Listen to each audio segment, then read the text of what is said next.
Nous sommes de retour sur le plateau de Téléfinance pour cette édition du 25 octobre 2023. Merci beaucoup pour votre fidélité, merci beaucoup si vous nous rejoignez à l'instant dans lequel il est temps de retrouver les essentiels de Cédric Leboussy. Bonjour Cédric. Bonjour Louis-Antoine. Bonjour Cédric, je suis ravi de vous retrouver en ce mercredi matin. Cédric, je rappelle à ceux qui ne le savent pas que vous êtes directeur de publication pour le site internet vuedailleurs.com et on va voir avec vous dans un premier temps, dans cette première partie des essentiels, bien que le Rassemblement national progresse et domine le scrutin, va probablement dominer le scrutin des élections européennes prochaines, puisqu'en effet, dans un dernier sondage publié mardi dernier par l'IFOP, ce dernier a confirmé le duel entre la liste nationaliste de Jordan Bardella et celle pro-européenne du parti présidentiel qui accuse un regard important sur son rival. Dès lors, Cédric, j'ai envie de vous poser cette question. Est-ce que le Rassemblement national pourrait prendre le leadership du groupe Identité et Démocratie qui réunit l'extrême droite eurosceptique au Parlement européen ? Vous avez bien dit probablement dans votre préambule, Louis-Antoine. Pour le moment, les sondages donnent le Rassemblement national gagnant des élections européennes. Mais dire qu'ils vont prendre le leadership de groupes parlementaires européens, ça m'étonnerait.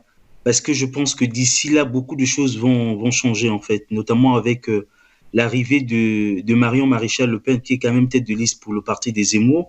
Donc, il se pourrait que les chiffres ne soient pas les mêmes, les résultats ne soient pas les mêmes au lendemain des élections.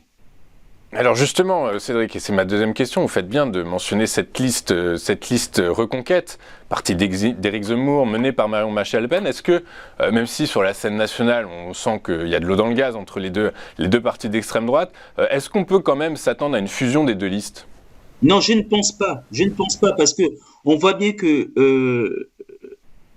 le parti de Zemmour, c'est-à-dire Reconquête, en train de prendre de la distance sur le plan des idées du projet politique. Et le Rassemblement national essaie de devenir un parti normal, c'est-à-dire que le Rassemblement national, on le voit même dans l'actualité du moment, c'est-à-dire le conflit qui oppose la Palestine et Israël. Le Rassemblement national a un discours un peu plus républicain, vous voyez, et donc il y aura toujours ces différences même sur le plan européen. Maintenant, après, ce qui peut compter ici, c'est l'affaiblissement de LR, c'est-à-dire la droite républicaine. C'est-à-dire peut-être que le Rassemblement national et Reconquête iront chercher les voix des LR, mais je ne pense pas qu'il y aurait une fusion. Parce que clairement, on l'a vu même pendant les élections présidentielles, Reconquête est vraiment dans l'extrême. Oui, très clair. Écoutez, on verra ça, on suivra ça avec attention. Mais alors, et puis c'est un peu ce qui est dans le bandeau qui s'affiche. C'est finalement la question se pose également pour l'après-élection européenne, puisqu'on l'avait vu la saison passée avec vous. On avait dit que 2023 serait une année en termes d'échéance électorale. 2024 serait une année en échéance électorale relativement pauvre, mais qu'il fallait s'attendre à un regain de volatilité dans les sondages à partir de 2025, avec l'arrivée d'échéances nationales importantes. Du coup, 2024. Est-ce que ça présage, ces sondages présagent d'un raz-de-marée, peut-être pas, mais en tout cas d'une puissante déferlante RN, selon vous ? Non, pas du tout. Non, pas du tout. Le RN, c'est ça, j'insiste bien, vous avez bien dit, probablement. Je pense qu'il faut faire attention aux sondages, parce que d'ici là, parce que les élections européennes, c'est 2024, on est bien d'accord, Louis-Antoine. J'ai pas regardé la date exacte. On est 24, bien d'accord. c'était quoi ? Oui, c'est 2024. Et d'ici là, l'actualité internationale, il peut arriver beaucoup de choses et les sondages vont changer. C'est vrai que si l'élection avait lieu demain, le Rassemblement national pourrait sortir largement gagnant par rapport au parti majoritaire, c'est-à-dire Renaissance et ses alliés. Mais ce n'est pas le cas aujourd'hui. L'élection n'a pas lieu demain. L'élection aura lieu en 2024. Et d'ici 2024, beaucoup de choses vont se passer. On ne sait pas. Il y a tout le temps. Donc l'actualité, c'est vrai que quand on fait une photographie aujourd'hui, le Rassemblement national sort gagnant par rapport à ses prises de position. Mais on ne sait pas ce qui va se passer dans 6 mois. C'est pour ça que je reste très, très prudent par rapport au sondage. Ok, donc faire de la prospective après 2024, c'est encore plus délicat. Cédric, on va marquer une rapide courte page de publicité. On va se retrouver juste après pour la deuxième partie de vos essentiels consacrés à la transition démocratique au Gabon. À tout de suite.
Nous sommes donc de retour pour la deuxième partie des Essentiels de Cédric Lepoussy, deuxième partie consacrée à la transition démocratique au Gabon. Alors Cédric, juste avant de rentrer un peu dans le détail de cette transition démocratique, est-ce que vous pouvez nous rappeler ce que c'est qu'une transition démocratique ?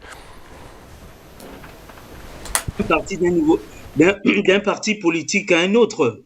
C'est ça pour moi une transition. C'est-à-dire qu'on part un parti politique à un autre, c'est-à-dire on part d'un projet politique, si on peut être plus concret, d'un projet politique, d'un projet de société pour un autre projet de société. Exactement. En fait, en gros et globalement, ici, dans le cas qui nous intéresse, c'est plutôt de basculer d'un système dictatorial à un système plus démocratique, justement. Comme on l'a vu, il y a beaucoup d'exemples qu'on a, sur lesquels on peut s'appuyer, notamment en Europe. Du coup, par la force des choses, est-ce que donc, cette transition démocratique qui a été commencée, qui a été initiée, on va dire, à la rentrée, début septembre, globalement après le coup d'État, donc la mise en place a pris un peu de temps, est-ce que, comme on le lit un peu partout, une transition démocratique doit prendre 2 ans et prendra 2 ans au Gabon, selon vous? Alors, pour répondre, je ne sais pas si on peut dire qu'une transition démocratique doit prendre 2 ans ou peut prendre 2 ans. Ceci dit, la transition démocratique, il faut du temps pour qu'il y ait transition démocratique, lui Antoine. Il faut du temps. Donc, le délai de 2 ans, je ne sais pas. Le temps, voilà. Il faut du temps pour qu'il y ait transition démocratique, surtout pour un pays qui a eu 40 ans d'un même parti politique. Donc, il faut peut-être du temps. Il faut peut-être du temps. Alors effectivement, quand on regarde dans le détail, quand on analyse dans le détail, enfin quand on lit dans le détail un petit peu ce qui se propose par le chef d'État gabonais, il y a quand même des petits relents dictatoriaux. C'est-à-dire qu'il s'est octroyé la possibilité de nommer, selon moi, je parle en mon nom, il s'est octroyé le droit de nommer les membres du Parlement, chambre haute, chambre basse, avec une précision qui est quand même de taille, c'est de dire que les membres de ce Parlement ne pourront pas se présenter à l'élection présidentielle dans 2 ans. Et que finalement, par la force des choses, il n'y a que lui qui pourra le faire. Est-ce qu'on n'est pas déjà dans une forme de transition démocratique un peu en trompe-l'œil finalement? Je vais vous reprendre, vous m'excuserez. Il n'est pas président de la République, hein. Il est le président de la transition. Ça, c'est dans un premier point. Et deuxième point, et je suis d'accord avec vous, il s'est mis à nommer les membres du Parlement. Ça, pour moi, je pense que c'est une erreur. En fait, c'est une erreur qui va lui coûter très, très cher. Nommer les membres du Parlement, ça ne se fait pas. Ou sinon, il n'aurait pas fallu faire un Parlement, il fallait faire un autre système que le Parlement, en fait.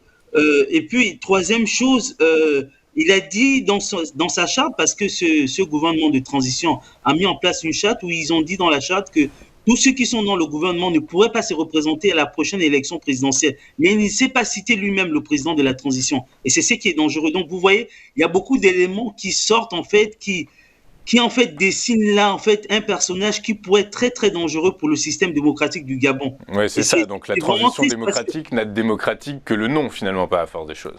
Oui. Ce qui est triste, c'est parce que le discours du général Oligui lors de sa prise de pouvoir, il est venu avec un discours qui était plutôt rassembleur en disant, voilà, j'ai fait le coup d'État. C'est parce qu'il devait avoir des morts, parce qu'il devait avoir des violences. Donc, j'ai fait le coup d'État parce que beaucoup de choses n'allaient pas bien. Et là, on voit petit à petit, déjà, il aurait pu faire un gouvernement d'union nationale parce que quand on voit le nombre de partis politiques qui existent au Gabon, c'est pas le cas. Il y a eu au mois d'août, il y a eu un naufrage au large des côtes gabonaises où il y a des milliers de familles qui sont mortes. Il aurait pu ouvrir des enquêtes. En 2016, après l'élection présidentielle entre M. Ali Bongo et Jean Ping, il y a eu des tirs au QG de M. Ping. On aurait pu rendre justice aux familles des victimes. Je pense que ça, c'est les priorités. L'idée de dire, je vais nommer le Parlement, on va faire 2 ans. C'est ça que je reviens sur votre première question, sur le délai. Vous avez raison de poser cette question.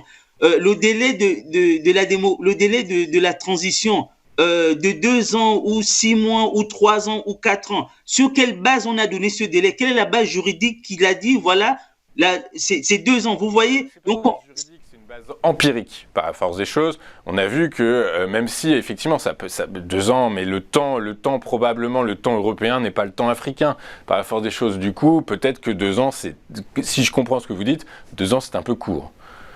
Oui, 2 ans c'est un peu court, mais pour moi, honnêtement, lui, Antoine, pour moi, après son coup d'État, il aurait dû organiser des élections, peut-être pas des élections présidentielles, mais au moins des élections législatives. Vous voyez, et ouvrir son gouvernement, faire un gouvernement d'union nationale, j'insiste bien. Ou sinon, en plan B, il aurait pu nommer que des militaires, parce que c'est un coup d'État militaire, disons-le. Il reste un putschiste, pour l'histoire, il reste un putschiste. Pas plus tard encore que hier, vous voyez, il y a eu une note, une dépêche de l'AFP que les États-Unis ont suspendu leur aide au Gabon. Alors, est-ce que ce statut de transition permettra au Gabon de faire des prêts sur les marchés financiers? Est-ce que ce statut de transition permettra au Gabon, par exemple, d'investir? Je ne sais pas, il faut demander aux juristes. Je ne sais pas, mais ceci dit, c'est très dangereux en fait. On est dans une situation qui est très dangereuse et qui est une impasse pour une impasse pour la démocratie, une impasse pour les investissements, une impasse pour beaucoup de choses pour le pays. Eh bien, écoutez, on suivra cette situation avec attention. On verra effectivement comment Et lui, Antoine, pour répondre à la première question de notre parti, vous savez, la partie sur le Rassemblement national, je vous disais, méfiez-vous des sondages, parce que tout dernièrement, nous avons eu une élection dans un pays européen important, la Pologne. En Pologne, les sondages donnaient gagnant le parti conservateur. Et à la fin, c'est le parti plutôt libéral qui a gagné de l'ancien commissaire européen. Donc, c'est pour ça que je vous dis, il faut vous méfier des sondages, parce que les sondages actuellement, quand je dis actuellement, c'est parce que depuis, on n'a pas encore eu d'élection. La dernière élection en date que nous avons eue, c'est l'élection sénatoriale. Mais bon, ça, c'est les grands électeurs qui ont voté. Mais l'actualité influence beaucoup sur le choix des électeurs. Donc, un sondage ne prend pas ce critère-là de l'actualité. Donc, aujourd'hui, les sondages dans le Rassemblement national gagnant, c'est-à-dire largement, gagnerait plus de députés qu'elle a aujourd'hui. Mais dans 6 mois, ça peut changer à cause de l'actualité. C'est très, très important de prendre en compte l'actualité. Et l'actualité qui est brûlante, notamment géopolitique, enfin l'actualité est brûlante sur tous les fronts, hein, que ce soit sur le front économique, géopolitique, monétaire, social. Effectivement, beaucoup de sujets peuvent attiser des mouvements et attisent des mouvements de contestation qui pourraient évidemment favoriser la montée du Rassemblement national. Est-ce que j'ai été assez clair sur le Gabon ? Oui, et c'est fini surtout, Cédric. On a plus le temps, je suis désolé. On n'a plus le temps. Je vous remercie, Cédric, d'avoir été avec nous. Vous êtes directeur de publication du site internet vuedailleurs.com et avec nous régulièrement sur TV Finance pour commenter l'actualité internationale.